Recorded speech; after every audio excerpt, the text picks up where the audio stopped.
మన రాహుల్ గాంధీ దేశం బంగారు అవుతాడు. రాష్ట్ర ముఖ్యమంత్రి సంక్షేమాలు సోనియమ్మ చేసిన మేలు, స్వాతంత్రం తెచ్చిన పార్టీ తెలంగాణ ఇచ్చిన పార్టీ. రంగుల జెండా బట్టి సింగమోలే కదిలేనాడు ఒక్కరో కాంగ్రెస్ సూర్యుడు. మన రాహుల్ గాంధీ నిగ్గదీసి అడిగే మనగాడు.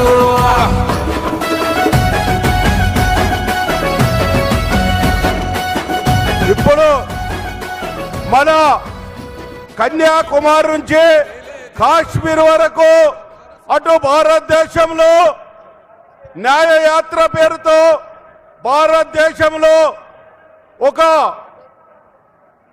ప్రజల మధ్యలో ఉండి, ప్రజల గుండెల్లో ఉండి, ప్రజల ఆలోచనలో ఉండి ఈ భారతదేశాన్ని అణువణువున అభివృద్ధి సంక్షేమం కోరుకునే మన ప్రియతమ నాయకుడు రాహుల్ గాంధీ గారు వేదిక మీదకి రావడం జరిగింది.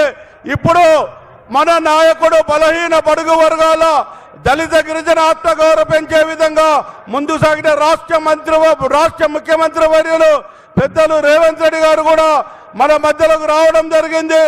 వారి ఏదైతే మన రాష్ట్ర ముఖ్యమంత్రి వర్యులు యావత్ తెలంగాణలో 100 రోజుల్లో తెలంగాణ డంకా మోయించి ప్రతి వర్గాన్ని అటు మహిళా సోదరులను ఇటు యువకులకు 30,000 ఉద్యోగాలు ఇచ్చి రాష్ట్రంలో కాదు భారతదేశ అన్ని రాష్ట్రాల్లో గొప్ప విధంగా తెచ్చే విధంగా ఏవైతే అనుకూలమైన వాతావరణాన్ని సృష్టించే విధంగా మన ముఖ్యమంత్రి వర్యులు రేవంత్ రెడ్డి గారు ఏదైతే 14 పార్లమెంటు సీట్లు గెలిపించి బహుమానంగా మన భారతదేశంలో ప్రధానిగా రాహుల్ గాంధీ గారిని చేయడానికి ఏదైతే ఆశిస్తున్నాడో అది సంపూర్ణంగా మన తెలంగాణ రాష్ట్రం నుంచి 14 ఇచ్చే విధంగా మన ముఖ్యమంత్రి వారు కోరినట్టు ప్రజలలోకి వెళ్తే ప్రతి కాంగ్రెస్ నాయకుడిని ఇంటికి చేర్చుకొని నాటి మాట ముఖ్యమంత్రి వారు ఇచ్చిన 200 యూనిట్ల కరెంటు కానీ, ఆర్టీసీ బస్సు ఫ్రీ కానీ, ఆరోగ్య భద్రత కానీ ఏదైతే ప్రతి విషయంలో మేము కాంగ్రెస్ ఓటేస్తాం, భారతదేశంలో రాహుల్ గాంధీ గారిని ప్రధాని చేస్తామని చెప్తున్నందుకు మనము అందరం కూడా తెలంగాణ రాష్ట్రంలో భారీ ఎత్తున మనం ముందుకు పోవాల్సిన బాధ్యత మనపై ఉందని చెప్పి కోరుకుంటున్నాం. ఇప్పుడు పెద్దలు మన డైనామిక్ లీడర్ తెలంగాణ పులి బిడ్డ మన రాష్ట్ర ముఖ్యమంత్రి వర్యులు మన గుండెల్లో ప్రతి గుండెల్లో నిలిచిన మన నాయకుడు రాష్ట్ర ముఖ్యమంత్రులు పెద్దలు రేవంత్ రెడ్డి అన్న గారు మాట్లాడవలసిందిగా కోరుకుంటున్నాం. 3 రంగుల జెండా బట్టి సింగమోలే కదిలేనాడు ఒక్కరో కాంగ్రెస్. మిత్రులారా, ఈరోజు ఈ సరూర్ నగర్ గడ్డ మీద తెలంగాణ జనజాతర నిర్వహించి రాబోయే పార్లమెంటు ఎన్నికల్లో చేవెళ్ల పార్లమెంటు నియోజకవర్గం నుంచి డాక్టర్ రంజిత్ రెడ్డి గారిని, ఇబ్రాహీంపట్నం నియోజకవర్గం నుంచి చామల కిరణ్ కుమార్ రెడ్డి గారిని, మల్కాజ్గిరి పార్లమెంటు నియోజకవర్గం నుంచి పట్నం సునీత మహేందర్ రెడ్డి గారిని ఈ ఎన్నికల బరిలో శ్రీమతి సోనియా గాంధీ గారు, శ్రీ మల్లికార్జున్ ఖర్గే గారు, శ్రీ రాహుల్ గాంధీ గారు ఎన్నికల బరిలో దించుతే ఈరోజు వారిని గెలిపించడానికి మన అభిమాన నాయకుడు కన్యాకుమారి నుంచి కశ్మీర్ వరకు 150 రోజులు 4000 కిలోమీటర్లు మండు టెండల్లో మంచు కొండల్లో పాదయాత్ర చేసి తండాలలో, గూడాలలో, మారుమూల పల్లెల్లో దళితులను, గిరిజనులను, ఆదివాసీలను, బలహీన వర్గాలను, మహిళలను, మైనారిటీలను, విద్యార్థులను, నిరుద్యోగ యువకులను ఉద్యోగాల కోసం, ఉపాధి కోసం జీవన్మరణ సమస్యగా బాధపడుతున్న ప్రతి తాడిత పీడిత జనాలను కలుస్తూ ఈ దేశంలో సమూలమైన మార్పు తీసుకొచ్చి పేద ప్రజలకే తన జీవితాన్ని అంకితం చేసిన మన నాయకుడు రాహుల్ గాంధీ గారు ఈరోజు ఈ సరూర్ నగర్ గడ్డ మీద నుంచి తెలంగాణ సమాజానికి పిలుపు ఇవ్వబోతున్నాడు.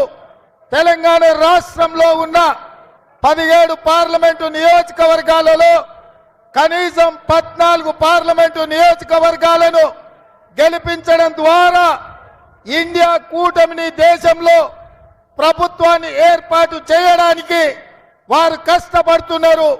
తెలంగాణ తరఫున వారికి సగర్వంగా వారిని సాదరంగా ఆహ్వానిస్తున్న రాహుల్ గాంధీ గారి కోసం మీరందరూ పెద్ద ఎత్తున చప్పట్లు కొట్టి వారికి స్వాగతం పలకాల్సిందిగా కోరుకుంటున్నా.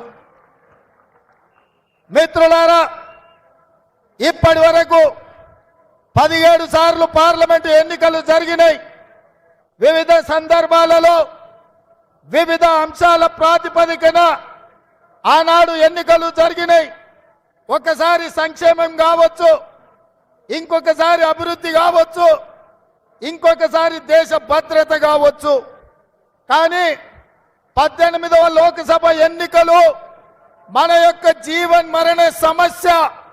ఈ దేశంలో డాక్టర్ బాబాసాహెబ్ అంబేద్కర్ గారు, మహాత్మా గాంధీ గారు అందించిన రాజ్యాంగమే ఈరోజు ప్రమాదంలో పడ్డది.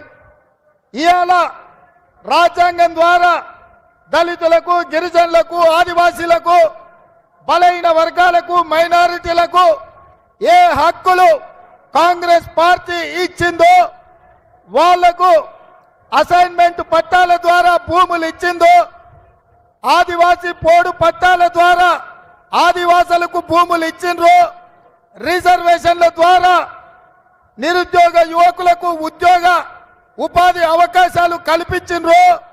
ఇవాళ వాటన్నిటిని రద్దు చేసి ఈ దేశం మీద, ఈ సమాజం మీద, ఈ రాజ్యాంగం మీద, ఈ రిజర్వేషన్ల మీద నరేంద్ర మోడీ, అమిత్ షా దాడి చెయ్యాలని ఇవాళ కంకణ బద్దులై బయలుదేరిండ్రు. అందుకే మిత్రులారా, 1980లో జనతా ప్రభుత్వం ఈ దేశంలో సంక్షోభం ఎదుర్కొంటున్నప్పుడు ఆనాడు శ్రీమతి ఇందిరాగాంధీ గారు మన తెలంగాణ నుంచి, మన మెదక్ పార్లమెంటు నియోజకవర్గం నుంచి ఎన్నికల బరిలో దిగి ఆనాడు వాళ్ళందరినీ ఓడించి రాజ్యాంగాన్ని కాపాడి తెలంగాణ ప్రాంతాన్ని అభివృద్ధి చేసిండ్రు. ఆనాడు తుపాకీ తూటాలకు ఇందిరాగాంధీ గారు బలైనప్పుడు వారి ఆఖరి స్వార్థ, చివరి రక్తపట్టు ఈ దేశ పేదల కోసం అంకితం చేసినప్పుడు శ్రీమతి ఇందిరాగాంధీ గారు మన ప్రాంతం, మన గడ్డ, మన తెలంగాణ నుంచే ప్రాతినిధ్యం వహించారు. ఇవాళ అందుకే ఇందిరాగాంధీ గారి మనవడు, తెలంగాణ ప్రదాత సోనియమ్మ కొడుకు మళ్ళీ రాజ్యాంగం ఈరోజు ప్రమాదంలో పడ్డది.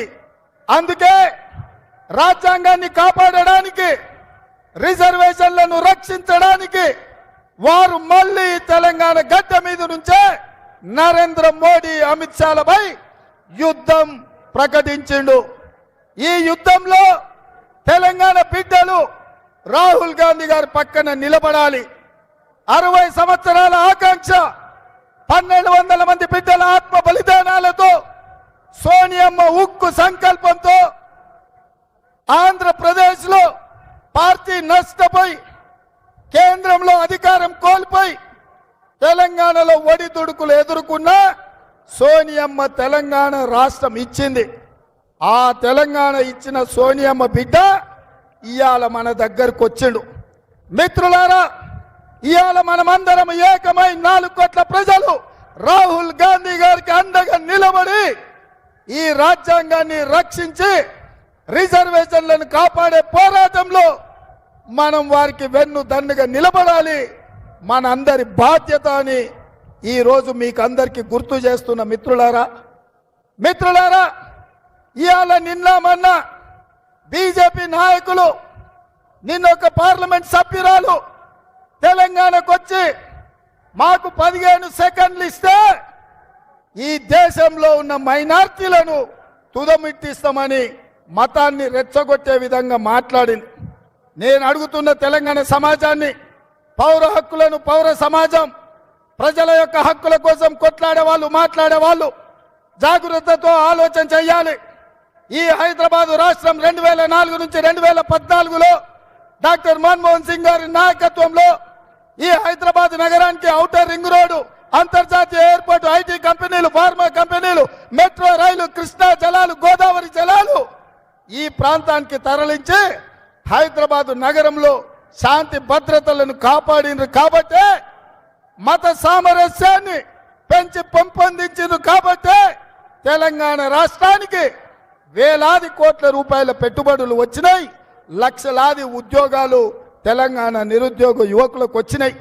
నేను ఇవాళ అడుగుతున్నా, ఈ జంట నగరాలలో ఉండే ప్రజల్ని, చేవెళ్ళ, హైదరాబాద్, సికింద్రాబాద్, మల్కాజ్గిరి ప్రాంతంలో ఉన్న ఓటర్లను ఈ హైదరాబాద్ నగరంలో మళ్ళీ బీజేపీ వాళ్ళు అనుకున్నట్టు మత చిచ్చు రేపి మత కల్లాలు వాళ్ళు వచ్చి శాంతి భద్రతలు దెబ్బతింటే మనకు పెట్టుబడులు వస్తాయా? మన ఉద్యోగ ఉపాధి అవకాశాలు ఉంటాయా? ఈ పరిస్థితుల్లో మతాన్ని రెచ్చగొట్టి రాజకీయ లబ్ధి పొందాలని, ఎన్నికల్లో గెలవాలని, ఈ దేశాన్ని దోసుకోవాలని బీజేపీ చేస్తున్న ప్రయత్నాన్ని తిప్పికొట్టాల్సిన బాధ్యత ప్రతి ఒక్క తెలంగాణ బిడ్డ మీద ఉన్నది. ఇవాళ ఈ హైదరాబాద్ నగరంలో చదువుకున్న వాళ్ళని, డాక్టర్లను, లాయర్లను, ఇంజనీర్లను, ఐఏఎస్లను, ఐపీఎస్లను, విద్యార్థులను, నిరుద్యోగ యువకులను ఆలోచన చెయ్యండి అని నేను విజ్ఞప్తి చేస్తున్నా. హైదరాబాద్ నగరం ప్రశాంతంగా ఉంది. మత సామరస్యం కాపాడినాం. ఈ నగరాన్ని అభివృద్ధి చేసినాం. ఈ నగరానికి వేల కోట్ల రూపాయల పెట్టుబడులు తెచ్చినాం. వందలాది పరిశ్రమలు తెచ్చినాం. ఐటీ కంపెనీలను తెచ్చినాం. ఫార్మా కంపెనీలను తెచ్చినాం. కాబట్టి ఇవాళ విశ్వ నగరంగా ఈ హైదరాబాదు నగరం అభివృద్ధి చెందింది. ఇవాళ ఈ విశ్వ నగరంలో బీజేపీ వాళ్ళు విషం జిమ్ముతున్నారు. ఇవాళ బీజేపీ వాళ్ళ ఆలోచన ఒక్కటే, మత చిచ్చు పెట్టాలి, మతాల మధ్య విభజన చెయ్యాలి, ఎన్నికల లబ్ధి పొందాలి. ఇది తప్ప ఇంకొక ఆలోచన లేదు. ఈడికొచ్చిన మా సోదరులను నేను అడుగుతున్నా, శ్రీరామనవమి మనం చేయలేదా? హనుమాన్ జయంతి మనం చేయలేదా? మన తాతలు ముత్తాతలు పోచమ్మ, ఎల్లమ్మ, మైసమ్మ పూజలు చేయలేదా? కోడిని కొయ్యలేదా? కళ్ళు పొయ్యలేదా? మనకా వీళ్ళు హిందుత్వం గురించి నేర్పేది? ఇవాళ కేవలం అక్షింతల పేరు మీద రాముడి వారి ప్రతిష్ట జరగక ముందే 15 రోజుల ముందుగానే గ్రామాలకు, పట్టణాలకు అక్షింతల పేరు మీద పంపించి ఓట్ల బిచ్చమెత్తుకునే ప్రయత్నం చేస్తున్నారు బీజేపీలు. అందుకే నేను ఒక మాట చెప్పదలుచుకున్నా ఈ వేదిక మీద నుండి, దేవుడు గుడిలో ఉండాలి, భక్తి గుండెల్లో ఉండాలి. ఇవాళ నా హిందువులకు, నా ముస్లిం సోదరులకు నేను విజ్ఞప్తి చేయదలుచుకున్నా, ఇవాళ ఈ రాష్ట్రంలో బీజేపీ పెట్టబోయే మత చిచ్చు ఉచ్చులో పడొద్దు. మన అందరం సోదరులం, మనందరం మన రాష్ట్రాన్ని కాపాడుకుందాం. మన రాష్ట్రంలో శాంతి భద్రతలను రక్షించుకునే బాధ్యత మనది. ఇవాళ రెచ్చగొట్టే ప్రకటనలు చేసిన పార్లమెంటు సభ్యురాలి మీద తక్షణమే ఎన్నికల అధికారులు క్రిమినల్ కేసులు పెట్టాలి, అరెస్టు చెయ్యాలి. మతాన్ని అడ్డం పెట్టుకొని ఎన్నికల్లో ఓట్లు అడిగి ప్రజల్ని రెచ్చగొట్టడం తీవ్రమైన నేరం. ఇవాళ ఈ హైదరాబాద్, ఈ తెలంగాణ గడ్డ మీదనే అమిత్ షా గారు ఉన్నారు. రేపు నరేంద్ర మోడీ గారు రాబోతున్నారు. నేను అడుగుతున్న అమిత్ షా, నరేంద్ర మోడీని, మీ పార్లమెంట్ సభ్యురాలు, మీ పార్టీ నాయకురాలు 15 సెకండ్ల సమయం ఇస్తే ఈ దేశంలో కోట్లాది మంది ప్రజల్ని అంతు చూస్తామన్నారు. మీరు సమర్థిస్తున్నారా? మీరు శిక్షిస్తారా? ఒకవేళ మీరు సమర్థించకపోతే తక్షణమే మీ పార్టీ నుంచి బహిష్కరించండి. ఇవాళ కాంగ్రెస్ పార్టీ చెబుతుంది, దేవుడు గుడిలో ఉండాలి, భక్తి గుండెల్లో ఉండాలి. పోలింగ్ బూత్ లో బీజేపీలు బిచ్చమెత్తుకున్నట్లు ఓట్లు కొల్లగొట్టాలని ఏదైతే ఆలోచన చేస్తుండ్రో ఇది దుర్మార్గమైన ఆలోచన. అందుకే మిత్రులారా, బీజేపీని తిప్పి కొట్టాలి, బీజేపీని ఎన్నికల్లో ఓడించాలి. ఇవాళ ఆనాడు సోనియమ్మ ఖమ్మంలో ఉక్కు కర్మాగారం ఇచ్చింది, కానీ బీజేపీ మాత్రం మనకు గాడిద గుడ్డిచ్చింది. వరంగల్లో రైల్వే కోచ్ ఫ్యాక్టరీ సోనియమ్మ మనకిస్తే నరేంద్ర మోడీ గాడిద గుడ్డిచ్చిండు మనకు. ఇవాళ ఐటీఐఆర్ కారిడార్ సోనియమ్మ మనకిస్తే నరేంద్ర మోడీ గాడిద గుడ్డిచ్చిండు. అందుకే మిత్రులారా, ఇవాళ మిమ్మల్ని అడగదలుచుకున్నా, మీరు నాతో పాటు నేను బీజేపీ ఏమిచ్చిందంటే గాడిద గుడ్డిచ్చిందని మీరు అనాలి. మోడీ ఏం తెచ్చిందంటే గాడిద గుడ్డు అని మీరు అనాలి. సిద్ధమేనా? సిద్ధమేనా? సిద్ధమేనా? సిద్ధమేనా? బీజేపీ ఏమిచ్చింది? నరేంద్ర మోడీ ఏం తెచ్చిండు? బీజేపీ ఏమిచ్చింది? నరేంద్ర మోడీ ఏం తెచ్చిండు? మరి మిత్రులారా, గాడిద గుడ్డిచ్చిన బీజేపీకి కర్రు గాల్చి వాత పెట్టాల్సిన బాధ్యత మన అందరి మీద ఉన్నది. మన నగరాన్ని కాపాడుకొని, మత సామరస్యాన్ని కాపాడుకొని, ఈ నగరంలో పెట్టుబడులు తెచ్చి ఈ నగరాన్ని విశ్వ నగరంగా చేసే బాధ్యత కాంగ్రెస్ పార్టీ తీసుకుంటుంది. ఇవాళ బీజేపీకి ఓటేస్తే రాజ్యాంగాన్ని మార్చడానికి ఓటేసినట్టే. బీజేపీకి ఓటేస్తే ఎస్సీ ఎస్టీ బీసీ రిజర్వేషన్లను రద్దు చేసినట్టే. అదే కాంగ్రెస్ పార్టీ రాహుల్ గాంధీ గారి నాయకత్వానికి ఓటేస్తే రాజ్యాంగాన్ని రక్షించడానికి ఓటేసినట్టు, రిజర్వేషన్లను పెంచడానికి ఓటేసినట్టు. అందుకే మీరందరూ, మనమందరం రాహుల్ గాంధీ గారి నాయకత్వంలో పని చేయడానికి, కాంగ్రెస్ పార్టీని గెలిపించడానికి మనందరం సిద్ధం కావాలి. మీరందరు సిద్ధమేనా? సిద్ధమేనా? గట్టిగా, ఇంకా గట్టిగా, ఇంకా గట్టిగా ఢిల్లీకి వినిపించాలి. ఢిల్లీ మోడీ గుండెలు ఎదరాలి.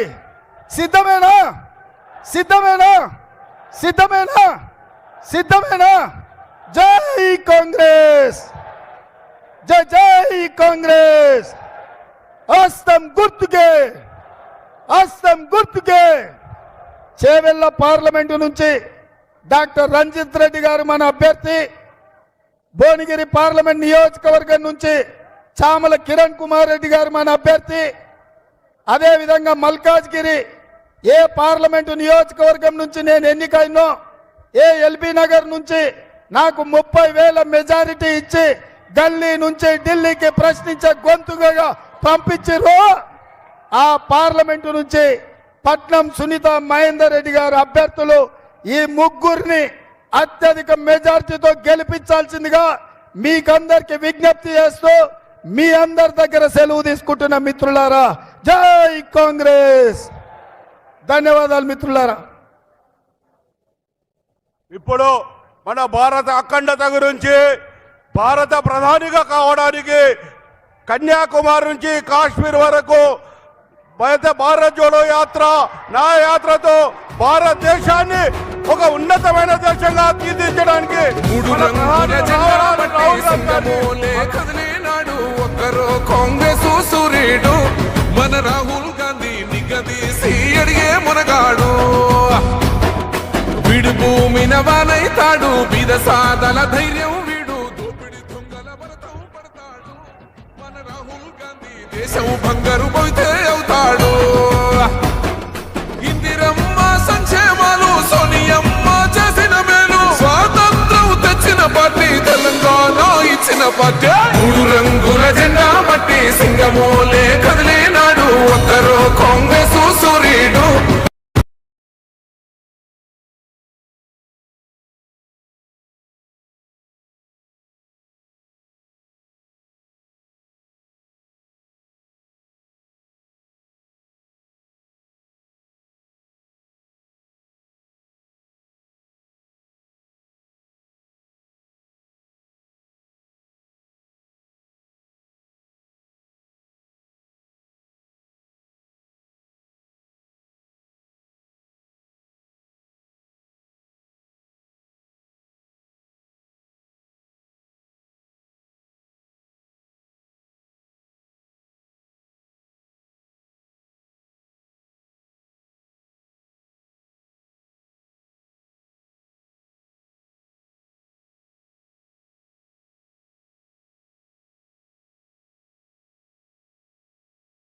भाइयों और बहनों, प्रेस के हमारे मित्रों, आप सबका यहां बहुत बहुत स्वागत, नमस्कार। ट्रांसलेशन की जरूरत है या हिंदी में चलेगा?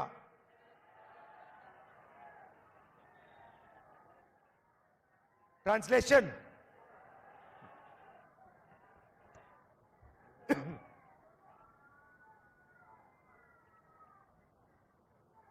भाइयों और बहनों, ये चुनाव पहला चुनाव है जहां बीजेपी ने, आरएसएस ने साफ कह दिया है कि अगर वो चुनाव जीतेंगे तो हिंदुस्तान का संविधान जो है उसे बदल देंगे और उसे रद्द कर देंगे, खत्म कर देंगे। भाइयों और बहनों, ये हिंदुस्तान का संविधान कोई मामूली किताब नहीं है। ये हिंदुस्तान के गरीब लोगों की आवाज है, उनके दिल की धड़कन है, उनके अधिकार ये कॉन्स्टिट्यूशन उनको देता है।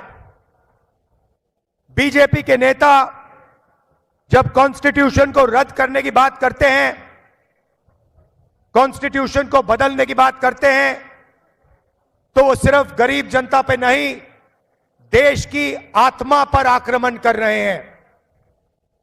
भाइयों और बहनों, अगर आपको रिजर्वेशन मिला तो इस किताब ने, इस संविधान ने आपको रिजर्वेशन दिया। अब अगर आपको देश में अधिकार मिलते हैं तो अधिकार इस कॉन्स्टिट्यूशन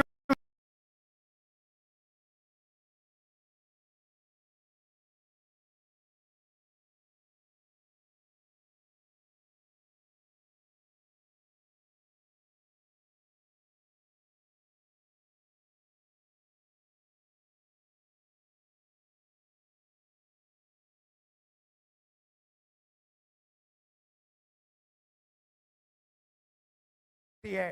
ये कॉन्स्टिट्यूशन की रक्षा कांग्रेस पार्टी, रेवंत रेड्डी, राहुल गांधी, खड़गे जी, सारे के सारे मिलके करेंगे। देश की जनता करेगी, देश के पिछड़े लोग, देश के दलित, देश के आदिवासी, देश के किसान, देश के मजदूर सब करेंगे। भाइयों और बहनों, पिछले 10 सालों में नरेंद्र मोदी ने 22 लोगों के लिए सरकार चलाई है। अदानी, अंबानी जैसे लोगों के लिए उन्होंने सब कुछ किया।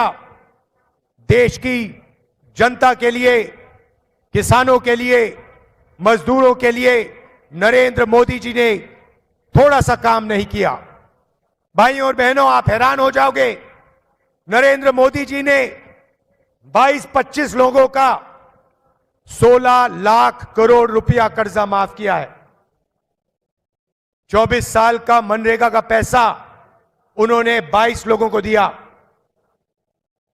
कांग्रेस पार्टी ने मन बना लिया है, खड़गे जी ने, सोनिया जी ने, मैंने, रेवंत रेड्डी जी ने, तेलंगाना के सब नेताओं ने मन बना लिया है कि अगर बीजेपी 22 अरबपति तैयार कर सकती है तो कांग्रेस पार्टी करोड़ों लाखपति तैयार कर सकती है। भाइयों और बहनों, चुनाव के एकदम बाद जैसे ही हमारी सरकार आएगी, हिंदुस्तान के सारे गरीब परिवारों की लिस्ट बनेगी। सारे के सारे नाम, तेलंगाना के गरीब लोगों के नाम, उत्तर प्रदेश, महाराष्ट्र, मध्य प्रदेश, सारे प्रदेशों में जो भी गरीब परिवार हैं उनके नाम की लिस्ट बनाई जाएगी और हर परिवार में से एक महिला का नाम चुना जाएगा और उस महिला के बैंक अकाउंट में कांग्रेस पार्टी, इंडिया गठबंधन की सरकार साल का 1 लाख रुपया डाल देगी। आप सोचिए, महीने का 8,500 रुपए, साल का 1 लाख रुपए इस पैसे से हिंदुस्तान के गरीब परिवारों को जाएगी। स्वास्थ्य, शिक्षा, जो भी आप करना चाहते हो आप इस पैसे से कर पाओगे। भाइयों और बहनों, पैसे की कोई कमी नहीं है। नरेंद्र मोदी जी ने अरबपतियों को यह पैसा दिया। हम अब हिंदुस्तान के किसानों को, मजदूरों को, बेरोजगार युवाओं को और सबसे गरीब परिवारों को यह पैसा देने जा रहे हैं। 8,500 रुपए महीने के खटाखट आपके बैंक अकाउंट में जाएंगे। आप देखना, ये प्रेस वाले कहेंगे ये क्या हो रहा है, गरीबों की आदत बिगाड़ी जा रही है। मैं इनको याद दिलाना चाहता हूं, जब नरेंद्र मोदी जी ने 16 लाख करोड़ रुपया अरबपतियों का माफ किया, तब आपने एक शब्द नहीं कहा। तब अरबपति की आदत नहीं बिगाड़ी जा रही थी। मगर जब कांग्रेस पार्टी गरीबों को पैसा देती है तो मीडिया के सब लोग कहते हैं गरीबों की आदत बिगड़ रही है। अब आपको जो कहना है कहिए, आप अदानी के लोग हो, हमें जो करना है हम करने जा रहे हैं। गरीबों के खाते में हम करोड़ों रुपए डालने जा रहे हैं। भाइयों और बहनों, किसानों को अनाज के लिए, शुगर केन के लिए, कपास के लिए सही दाम नहीं मिलता। नरेंद्र मोदी काले कानून लाए, उनका धन उनसे छीनने की कोशिश की। हम किसानों के लिए जबरदस्त काम करने जा रहे हैं। मैनिफेस्टो में हमने 2 वायदे किए हैं। पहला वायदा, जैसे ही हमारी सरकार आएगी किसानों का हम कर्जा माफ करेंगे। दूसरा वायदा, किसानों को कानूनी minimum support price Congress party की सरकार देने जा रही है। आपके अनाज के लिए, धान के लिए, गन्ने के लिए, शुगर केन के लिए आपको मिनिमम प्राइस कानून के मुताबिक मिलेगी और वो दिन गायब हो जाएंगे जब आपको अपनी मेहनत के पैसे नहीं मिलेंगे। भाइयों और बहनों, नरेंद्र मोदी ने बेरोजगारों की लाइन लगा दी है। करोड़ों युवाओं को नोटबंदी से, गलत जीएसटी से, अग्निवीर योजना से उन्होंने बेरोजगार बनाया। इसीलिए हम एक नया कानून ला रहे हैं, अप्रेंटिसशिप का अधिकार। अमीर घर के परिवार अपने बच्चों को अप्रेंटिसशिप करवाते हैं। 6 महीने की, 1 साल की नौकरी होती है, उनकी ट्रेनिंग होती है और अंत में उनको पैसा मिलता है। यह मौका हिंदुस्तान के बेरोजगार युवाओं को नहीं मिलता। इसलिए हमने निर्णय लिया है कि हम हिंदुस्तान के सारे ग्रेजुएट्स को, डिप्लोमा होल्डर्स को, कॉलेज ग्रेजुएट, यूनिवर्सिटी ग्रेजुएट्स को अप्रेंटिसशिप का अधिकार देने जा रहे हैं। सारे के सारे युवा, बेरोजगार युवा हाथ उठा के सरकार से रोजगार मांग पाएंगे और सरकार को यह रोजगार देना ही पड़ेगा। रोजगार प्राइवेट सेक्टर में, पब्लिक सेक्टर में, सरकारी ऑफिसेज में, सरकारी यूनिवर्सिटीज, कॉलेजेस, सरकारी स्कूल्स में, सरकारी अस्पतालों में दिया जाएगा। 1 साल की नौकरी मिलेगी, पहली नौकरी पक्की होगी, सबसे बेहतरीन ट्रेनिंग मिलेगी और 1 लाख रुपए साल के बैंक अकाउंट में, हिंदुस्तान के करोड़ों युवाओं के बैंक अकाउंट में जाएंगे। 8,500 रुपए महीने के खटाखट। मजदूरों को आज मनरेगा में 250 रुपए मिलता है। हम मनरेगा के मजदूरों को 400 रुपए देने जा रहे हैं। और जो आशा और आंगनवाड़ी में काम करती हैं, उन महिलाओं को मैं कहना चाहता हूं, जो भी आपकी आज आमदनी है उसको हम दुगना करने जा रहे हैं। इंडिया की सरकार आपकी आमदनी को दुगना करने जा रही है। भाइयों और बहनों, नरेंद्र मोदी जी ने चुने हुए लोगों के लिए काम किया। हमारी सरकारें गरीबों के लिए, कमजोर लोगों के लिए, पिछड़ों के लिए काम करती है।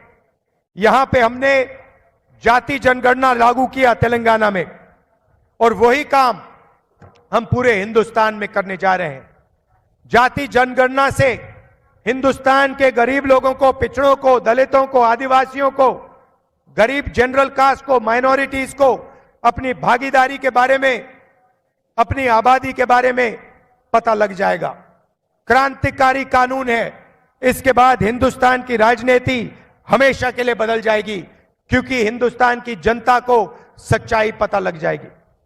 भाइयों और बहनों, रेवंत जी ने और हमारी तेलंगाना की टीम ने तेलंगाना में जबरदस्त काम किया है। 30,000 युवाओं को रोजगार मिला है। 500 रुपए का गैस सिलेंडर मिलता है। चेउता योजना में 10 लाख रुपए का हेल्थ इंश्योरेंस दिया है। महिलाओं को बस में फ्री में जाने का मौका मिला है और 200 यूनिट फ्री बिजली के हम देते हैं। जैसे ही हम तेलंगाना में काम कर रहे हैं, वैसे ही हम हिंदुस्तान में काम करेंगे। और जितना भी पैसा इन्होंने अरबपतियों को दिया है, उतना पैसा हम हिंदुस्तान के और तेलंगाना के गरीब लोगों को देंगे। भाइयों और बहनों, रात का समय है, आप दूर दूर से आए। मैं आपको दिल से धन्यवाद करना चाहता हूं और आपसे कहना चाहता हूं, हमारे यहां जो उम्मीदवार हैं उनको आप भारी बहुमत से जिताइए। भारी बहुमत से जिताकर आप उनको लोकसभा में पहुंचाइए। लोकसभा में वो आपकी आवाज उठाएंगे, आपकी रक्षा करेंगे और इंडिया की सरकार बनाकर गरीबों की, कमजोरों की, पिछड़ों की, दलितों, आदिवासियों की सरकार हम बनाने जा रहे हैं। आप सबका दिल से बहुत बहुत धन्यवाद। नमस्कार। जय हिंद, जय तेलंगाना।